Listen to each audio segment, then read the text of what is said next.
So hello guys, welcome to my channel. So today's video is going to be all about what you need to convert your halogen Duke 250 BS6 model to the LED version. So let's get right into it. So the very first thing which you might have heard from all the KTM service centers and the showrooms that they cannot do this upgrade. So if you bought a halogen bike, so you have to live with that halogen bike and you cannot convert the headlight to LED. But I was a little persistent. I tried to use every contact I have to reach to the people at KTM to understand what are the differences and what you exactly need to do this upgrade.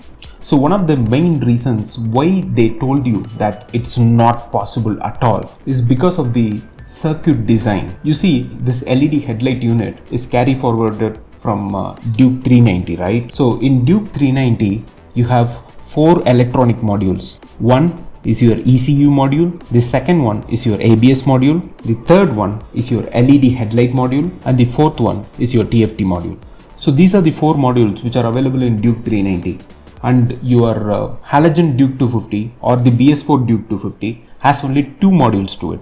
One is the ECU and the other one is the ABS module. So it's clear that you do not have an electronic module for your headlight unit. The reason is because your halogen headlight and all the other lights in your bike, like your indicator signals, your parking lights, your number plate light, so all that comes under a single fuse, and it's basically a wiring setup where you have your relays, where you have your fuses, and where you have your electrical cables, but not exactly an electronic module. So if you have to get your halogen Duke 250 an LED upgrade, you need to get a new electronic module to it, and this is a major step, and that's exactly why all the KTM centers and all the KTM showrooms are denying this upgrade. Today we are going to discuss what are the things which you need to upgrade your halogen BS6 Duke 250 to the LED version.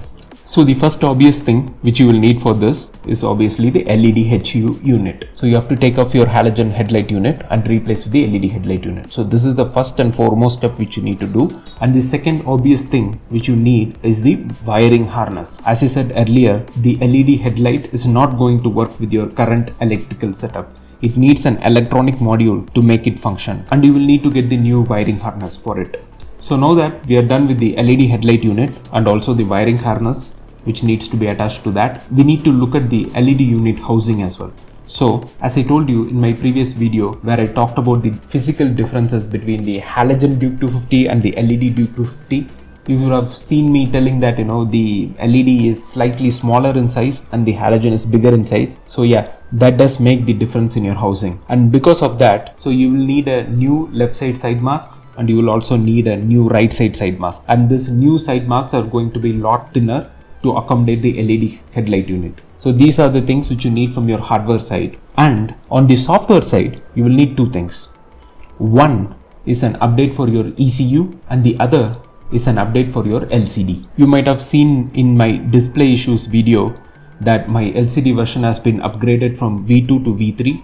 So in order for this to work in your vehicle, you need a V3 update, and the exact update for that is JP1 V3.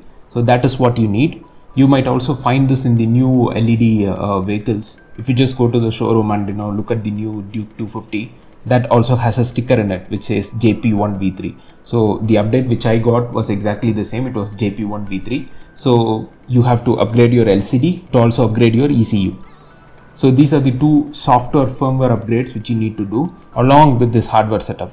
So if you have all of these things, then hopefully you can convert your halogen Duke 250 into LED Duke 250.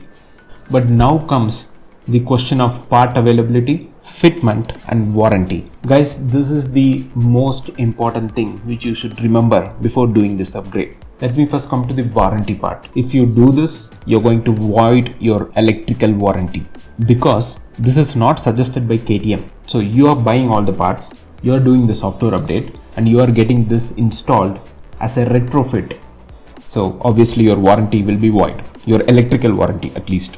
And next, coming to the parts availability, currently there is a huge scarcity of parts when it comes to all automobile manufacturers, not just KTM. So in order to get all these parts, it's going to take quite some time for you to procure all these parts. So not really sure that you will get all these parts right now, But down the line, after a month or so, probably you can start getting all these parts and the price of all these parts. So if you are going to get the LED version by yourself, it's going to be costly. Expect somewhere between 10 to 15,000 as an additional expense if you are trying to do this upgrade. So looking at all these points, the cost, the parts availability, the void of warranty, do you want to risk this in your new vehicle? No, don't do that. That's what I would recommend. So can we not have LED in our halogen Duke 250 at all? No, there is a solution for it, and that's exactly what I have done when I have bought the vehicle. So the moment I have bought the vehicle, I just took it to my home, removed the headlight unit, took off the H4 halogen bulb and replaced it with the Philips Ultinon LED H4 bulb. So replacing a H4 bulb with the H4 bulb is not going to void your warranty, or it's not going to create any damage to your vehicle. So that's it for the video, guys. I hope you liked it. See you next week with another video. So till then, stay safe and ride safe. Bye bye.